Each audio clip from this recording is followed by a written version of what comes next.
Assalamu alaikum warahmatullahi wabarakatuh. Welcome to the 9 p.m. live English news edition, the top stories. The head of state receives president and deans of university from neighboring countries.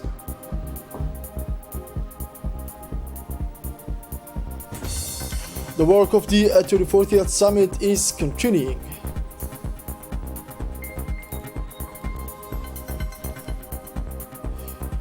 For the international news, International Criminal Court have paved the way for a possible investigation for war crimes. Hello, welcome again. Welcome to our newsroom for having the news in details. The President of the Republic, His Excellency Mr. Ismail Margele, received this Sunday morning at the Presidential Palace a delegation of representatives of universities of the region who, at the invitation of the main officials of Djibouti's higher education, are visiting our country. The visit made by a representative of the region's universities to our country relate to the festivities linked to the celebration of the 20th anniversary of the University of Djibouti. The courtesy visit of this delegation to the head of state served as a framework to evoke the precious contribution that the achievement of greater synergy and cooperation between the faculties of the region is able to have on the economic and social development of the peoples this part of the world. The visit therefore served to foster the idea of establishing exchanges, partnerships, seminar and interactive meeting between the university of the region. There was also a consensus on the discussion on the need to include the learning of national languages in the curricula of the university in the region. This is because of the established vocation of this initiative to contribute to the reintegration of important social components into the economic and financial circuit. Among the leading figures of the intellectual and academic landscape in the countries of the sub-region included in the delegation received by the head of state, Mrs. Edna Aden Ismail, founder of a faculty in Hargeisa, which bears her name, and Mohammed Ahmed Jamale, rector of National University of Somalia, among others. The Minister of Higher Education and Research, Mr. Nabil Mohammed Ahmed, the President of the University of Djibouti, Mr. Jama Mohammed Hassan, and the General Secretary of the Presidency, Mr. Mohammed Abdullah Wais, took part in the meeting. In their intervention, the delegation includes Mrs. Edna Aden, founder of Hargeisa, a faculty that bears her name, and Mohammed Ahmed Jamal, rector of National University of Somalia. During the meeting, a number of important educational issues were highlighted on the improvement of university management in East African countries and their contribution to the development of our countries.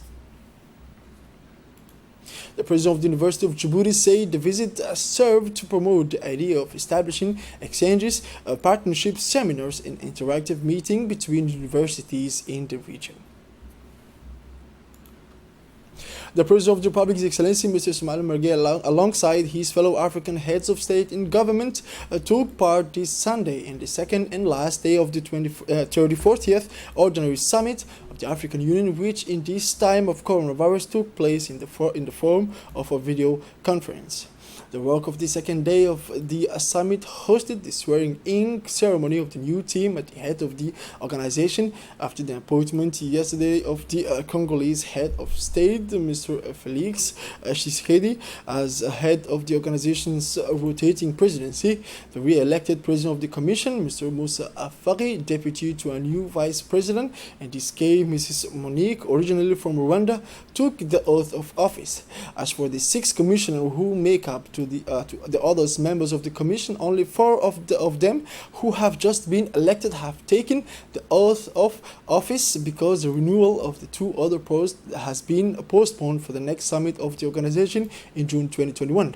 Among the 4 new commissioners, the election of Nigerian Bonkole Adeoye as head of the department, which includes political affairs and peace security. The participation of the President of Djibouti on the second day of the summit was mainly marked by the important speech he made at the platform of this event. For the head of state, our country is all the more willing to participate in the adventure of greater sharing of Africa's cultural heritage because of its geographical position and its history. Djibouti is located at the crossroad of our Islamic, African and European civilization, that its culture is the fruit of several centuries of intermingling. In addition to the intervention of the President of Djibouti, the second day of the 34th African Union Summit devoted its work to a series of other themes, including the need to achieve the previously defined but not yet achieved objective of zero tolerance for arms and conflict in the continent. The pursuit of efforts to achieve greater solidarity and coordination among African countries in the face of the coronavirus pandemic was also associated with the discussions at this meeting. On this aspect of the COVID-19 discussions, African leaders called for the implementation of integrated process of action for optimal and rapid access to COVID vaccine for the people of Africa. The discussion on this basis were also extended to the implementation of the African Continental Free Trade Area and the institutional reforms of the organization. During his participation in this African Union Summit, the President of the Republic, His Excellency Mr. Ismail Margele, was assisted by the Minister of Foreign Affairs and International Cooperation, Mr. Mahmoud Ali Yusuf, and the Dean of the Diplomatic Corps accredited in Ethiopia and permanent representative of our country to the African Union, Mr. Mohammed Idris Farah. In this speech, almost exclusively dedicated to the theme of this 34th edition of the Pan-African Summit, namely arts, culture and heritage, the levers to build the African we want, the head of state relayed his faith in the vocation of culture to take part in the socio-economic development of the population of the Black continent. Excellence Félix Tshisekedi, Président de la République du Congo. I would like to congratulate His Excellency, Mr. Félix Tshisekedi, President of the Republic of Congo, on his election as President of our organization and assure him of the full support of my delegation. I would also like to pay a well-deserved tribute to His Excellency Cyril Ramaphosa, President of the Republic of South Africa, who has worked tirelessly to lead the work of our Commission during this difficult period of COVID-19. Never before has humanity seemed so fragile. Finally, I thank the Chairman of the Commission, Moussa Farhi, for his leadership and personal commitment to advancing the agenda of this organization. Allow me to take the opportunity this afternoon to congratulate the Chairman of the Commission, Moussa Farhi Mohammed, for his brilliant re-election at the head of the Commission. I wish him and all of us on our continent under colonial rule has unfortunately for a time been stripped of its culture. Its traditional values have been marginalized or even rejected. However, because these values were the basis of our cultural identity, we mobilized as soon as we gained independence to reappropriate the pre-colonial traditional values through the enhancement of ancestral heritage. Faced with a world that is rapidly changing in the face of ruthless globalization, Africa wanted to cement, through its traditions, narratives, and people, a collective cultural identity rooted in a common past, a cultural identity that reminds us of the deep values of our civilization and the rich and diverse identity that we want to bequeath to future generations. If we do not value this precious heritage, which is already little known, then yes, fearing acceleration and loss of identity will make a difference. The President of the Republic has also expressed the wish that Africa negotiate a part of its development through the achievement of greater integration of its cultural, intellectual, and artistic heritage. Let's listen to him. Du patrimoine culturel n'est plus simplement un fait culturel et identitaire. The question of cultural heritage is no longer simply a culture and identity-related fact that attracts the attention of a few curious people who are only interested in exotism. Rather, it should be approached as a catalyst for social economic development, which could significantly strengthen the development dynamics on the continent and give Africa a better place on the international scene. We know that the cultural industries, through fairs, exhibitions, cultural evenings, are increasingly developing and generating important revenues for both the public and private sectors, which will enable the creation of jobs and accelerate economic development. This is why we must join forces and resources to promote our cultural heritage. This includes strengthening institutional and organizational capacities and finally protecting it against all forms of threat.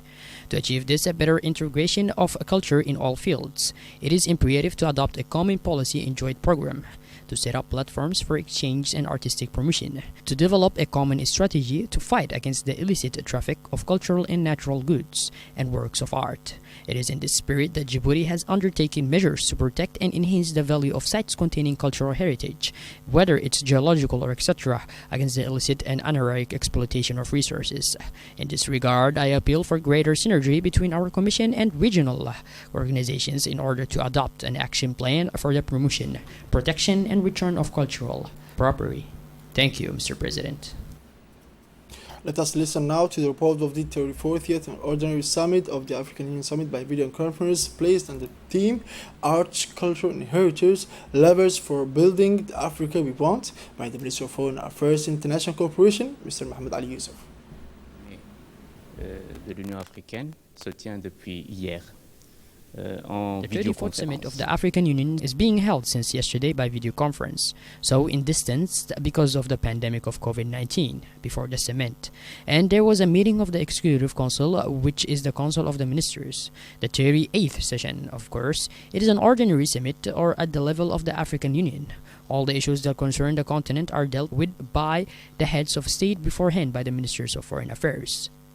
There are peace and security issues. There are issues of financing the union reforms. There are the fundamental issues of peace. There are issues of the fight against the pandemic. The platform that has been put in place to acquire vaccines for the African continent. All the major issues and all the major challenges that preoccupy the continent are today before the heads of state who are discussing them. The main theme of this summit is art, culture and heritage as a lever for the permission of an Africa that we want. This is the theme of this summit. We have to put ourselves in this context of the organization of this conference, in a framework where Africa is, today, being hit hard by the second wave of COVID-19, with the variant and the CDC, which is the Center for Disease Control. The African Union has done a lot of work. The presidency of the South Africa has also done useful work in launching this platform in an initiative within the framework of the continental strategy for the fight against COVID-19. Under the leadership of the head of the National Assembly, Mr. Mohamed Ali Ahmed, and with the participation of the Prime Minister, Mr. Abdul Qadir Kamil Mohammed, the ministers and all parliamentarians, the national representation held this Sunday, February 7th, the public closing session of the first extraordinary session of Parliament for the year 2021. The agenda covered the examination of the following 9 draft norms: a draft law on the implementation of a convention on the prohibition to the development, production, stockpiling, and use of chemical weapons and their destruction; a draft law on the creation and establishment of a directorate for the control of occupation and of public spaces; a bill relating to the transformation of the National Tourist Office and the creation of a National Tourist Agency; draft law partially modifying a law relating to the codification of a functioning of the OPS and the General Pension Scheme for salaried workers, and widening the scope of application of the voluntary insurance to the social insured of the special scheme; draft law on the radiological and nuclear safety, nuclear security, and the application of safeguards; bill creating the National Authority for Nuclear, Radiological, Chemical, and Biological Safety and Security; draft law amending the law relating to the creation of a National Institute of Statistics of Djibouti; bill to approve ONIAD's financial accounts for the 2018 financial year; bill to approve the financial account for the National Tourist Office of Djibouti for fiscal year 2018. Beginning with a final tribute and the recitation of the Fatiha in memory of the victim of the barbaric act that took place in Tadjoura, the hemicycle had throughout its above-mentioned agenda a consequent discussion on various topics such as the limitation through multilateralism of the risk inherent in the atom, chemical, radiological, and biological weapons, the consolidation of national progress in sensitive areas such as the fight against terrorism, stability, social, economic development, water resources, tourist potential, etc. were discussed. In the view of the importance and scope of their agenda, the parliamentarians questioned the executive on related and substantive issues. Let's listen to them. Est-ce que le gouvernement est en mesure de savoir? Is the government in a position to know whether these bases have chemical or biological weapons stockpiles? Since if one day the Chinese base next to Melba bursts, let's hope not. But that's what half of Djibouti will collapse. Does the government have any information about the weapons used during their military exercise? They say it has a harmful effects on the public health of our citizens. My question that concerns me most is how we are going to set up this establishment. With regard to the framework of this bill, there have been 3 or 4 bill concerning social insurance. Why not codify and put the social schemes in the same package? Is ONED able and capable to solve the sanitation problem in the Hodin neighborhood, in the Sheikh Usman neighborhood? Our streets are overwhelmed. We don't have any more streets. Here are the minister's answers. des forces militaires étrangères sur le territoire national. The presence of foreign military forces on national territory is governed by agreements. These conventions are very strict with regard to the use of lethal weapons. We do not even talk about chemical or nuclear weapons. Very specific sites are identified for this training exercise so that our populations are not affected by them. I can assure you, honorable member, that there are no stockpiles of chemical or nuclear weapons in our country. Otherwise, we would be. But the purpose of this malevolent companies that could bring dangerous chemicals into our country, and we are trying to remain vigilant by trying to adapt a convention that we have already ratified in 26, the Paris Convention, and this law simply translates the international provisions into national texts. I would like to thank you, first of all, in time, that is to say, to the management of all those who noted the legal offenses of occupations and the appropriation of public space. Afterwards, of observation, they sent the findings to the prefecture. We were wasting a lot of time today. It had become apparent that it was necessary to do all this by management. It was this direction which would be under the supervision of the Ministry of Urbanism. Its role would be to carry out provision, to act as a deterrent, but also to punish. So, who is going to punish? Was the Director General, who will be, of course, a police officer, is in uniform. He can dissuade, people will be more afraid, but the punishment will be done afterwards. Once we are going to see the management, we will see the services concerned, such as the police, which will be in charge, of course, with respect in the penal code. I would therefore like to say just a word about the reaction of the Honorable Mr. Ilyas. What the Social Security Code is being discussed today at the level of the Ministry of Labor. During our meeting with the members of Parliament during the committee, we discussed the need to keep it, reflection, iteration, and design work. A legal block on the Social Security Code for the sanitation. You talk about neighborhoods, but the sanitation problem is a general problem. But we are also looking for a general solution. We have a development and sanitation plan. The Minister of Finance here, who was following this file, I hope it is the improvement of sanitation in the city of Djibouti and will start very soon. Let's listen now to the Prime Minister's speech. Création de l'autorité répond à un impératif politique. This creation of the authority responds to a political imperative, a scientific imperative. It was explained to you earlier that it was these explosions that also took place in Lebanon, at the gates of Lebanon. It is nevertheless a very important catastrophe. It is only that the services that are going to equip themselves. The services are going to provide themselves with authority, but simply the authority must be legalized at the level of the National Assembly. That is why the text has been submitted for your approval. You asked about sanitation, but you asked about it some time ago. Perhaps you don't remember what you said then. That's fine. I told you that the ONED is not there to empty the septic tanks of the inhabitants. That's not the role. Because you're talking about Sheikh Usman, you're talking about the Hodan city. There are individual pits that people generally used on the day of its creation. It had a sewage plant plus someone who hasn't worked since. And people have been arrested based on false scripts. This is a point with the city's Let's Give Back the City, part of which is a collective sanitation, the old one that is now currently set up since Lost Wells. Each person is responsible for his or her home, responsible for his or her family. So everything he touches, everything that happens inside his house is his responsibility. It is not the state's responsibility to do so, but what we see today is overflows.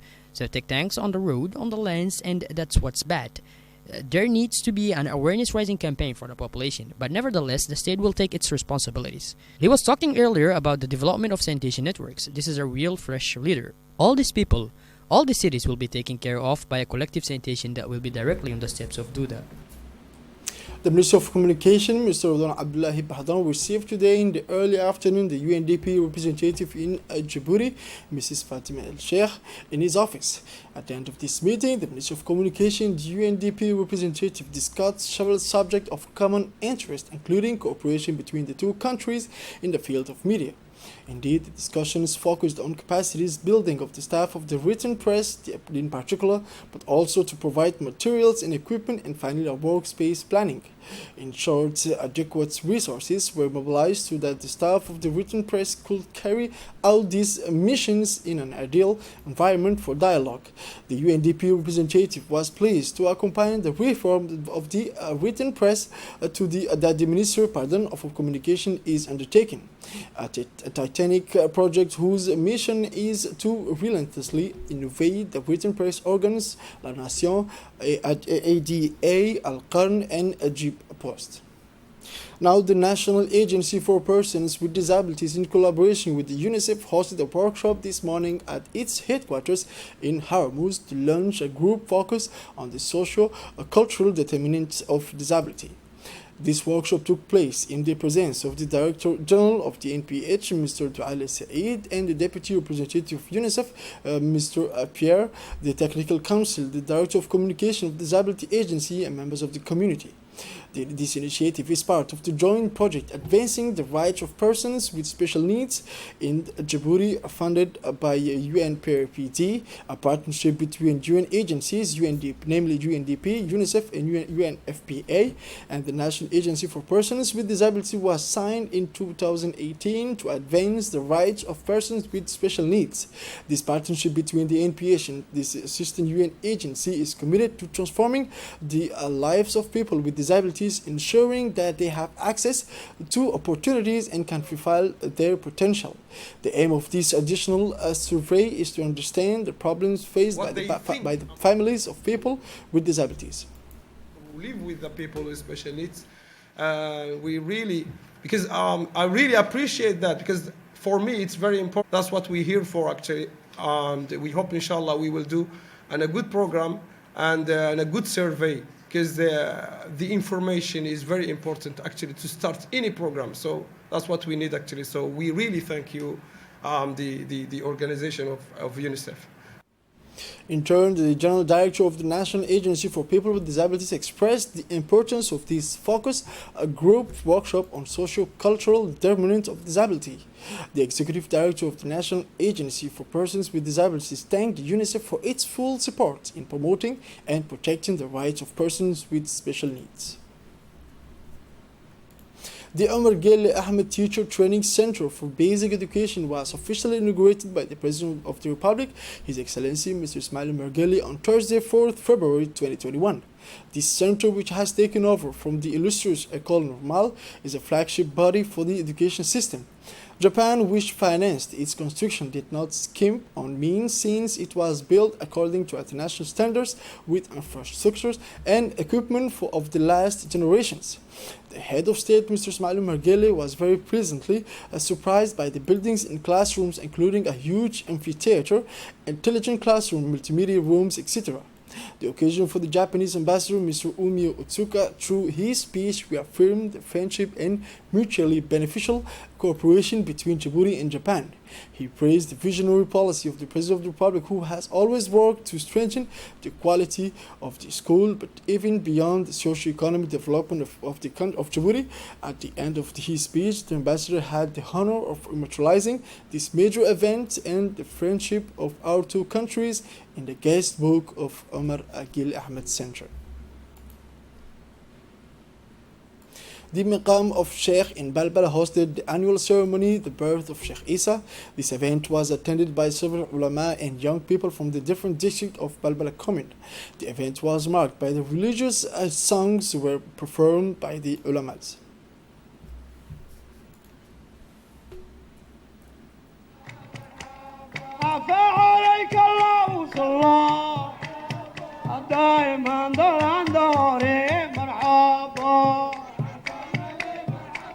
مرحبا عفا عليك الله صلى دائما انظري مرحبا سركم في الكون بادي ذكركم في كل وادي هواكم باقي ومشى حنوى المجاجر.